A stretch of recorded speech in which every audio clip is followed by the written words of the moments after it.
రైతు సోదరులకు నమస్కారం. అయితే ఇక్కడ చూపిస్తున్న మిషన్ వచ్చేసి ఆల్ క్రాప్ సంబంధించి మనము గొర్రుతో నాటుకోవడం అనేది, అంటే డ్రై ప్యాడీ సీడ్ అయితే ఏంది, తర్వాత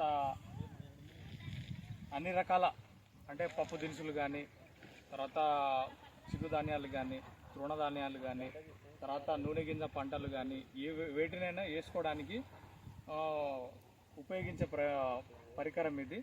అయితే దీంట్లో మనం ప్రధానంగా చూసుకుంటే ఏమవుతుందంటే ఈ ఈ ఈ దాంట్లోకి వచ్చి చూసుకున్నట్లయితే ఈ ఇన్స్ట్రుమెంట్ అనేది ఈ విధంగా మ్యానుఫ్యాక్చర్ చేయడం జరిగింది. దీంట్లో పై భాగంలో ఫ్రంట్ సైడ్ సీడ్ అంటే మనం సీడ్ ట్రీట్మెంట్ చేసినటువంటి సీడ్, ఏ రకమైన సీడ్ అయినా ఉంటుంది. సీడ్ బ్యాక్ సైడ్ ఏమో ఫర్టిలైజర్ది ఇవి రెండు ఉంటాయి. ఈ సీడు ఇది ఫర్టిలైజర్ది రెండు ఉంటాయి. విత్తనము మరియు మనం ఎరువులు వేసుకునేటివి ఇవి రెండు ఉంటాయి. వీటికి అటాచ్మెంట్గా డౌన్ సైడ్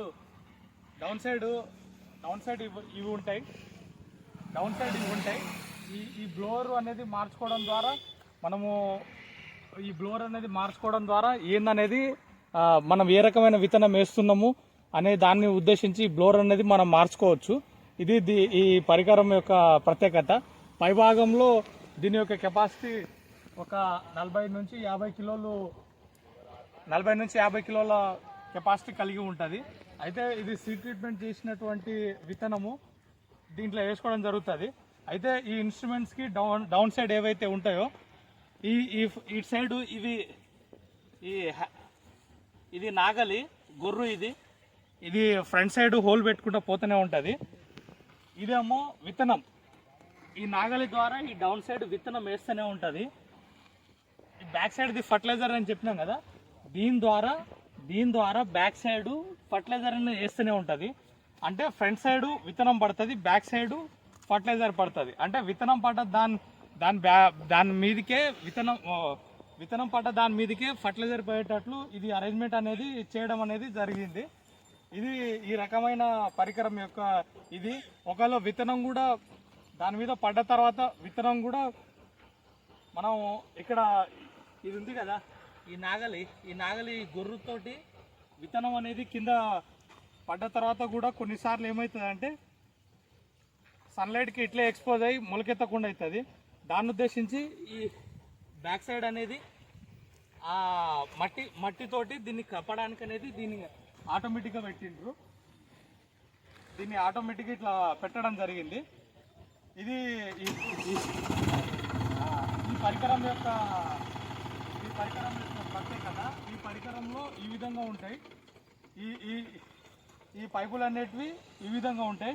బ్యాక్ సైడ్ వీలైతే ఒక ఫర్టిలైజర్ కానీ అవి కానీ వేయడానికి బ్యాక్ సైడ్ నిలబడి వేయడానికి, ఫర్టిలైజర్ కానీ వేసుకునే విత్తనం ఏదైతే ఉంటుందో అది వేయడానికి కానీ అనుకూలంగా, ఈ రెండు డబ్బాలకు అనుకూలంగా నిలబడి వేయడానికి ఇది అనేది అనుకూలంగా ఉంటుంది. ఇది ఈ పరికరం యొక్క ప్రత్యేకత. ఈ రకమైన ఫార్మేషన్ ఉండడం వల్ల ఏమవుతుందంటే మనము గొర్రుతోటి ఎడ్లతోటి వేసుకునే నాగలి, దాని ద్వారా ఆ యొక్క కూలి ఏదైతే ఉందో దాని యొక్క కాల వ్యవధి అనేది చాలా ఎక్కువగా ఉంటుంది. దీని ద్వారా అయితే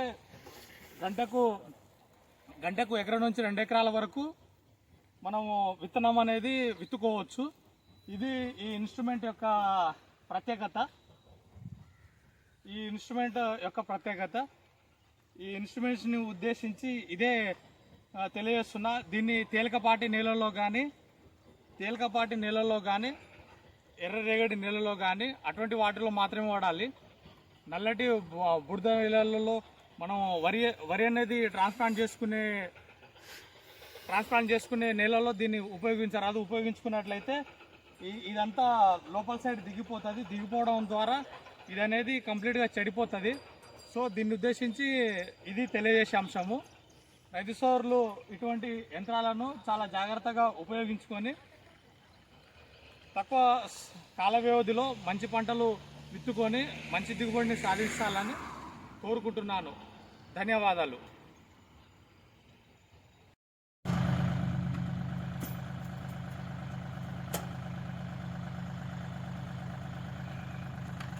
రైట్ పోనీ.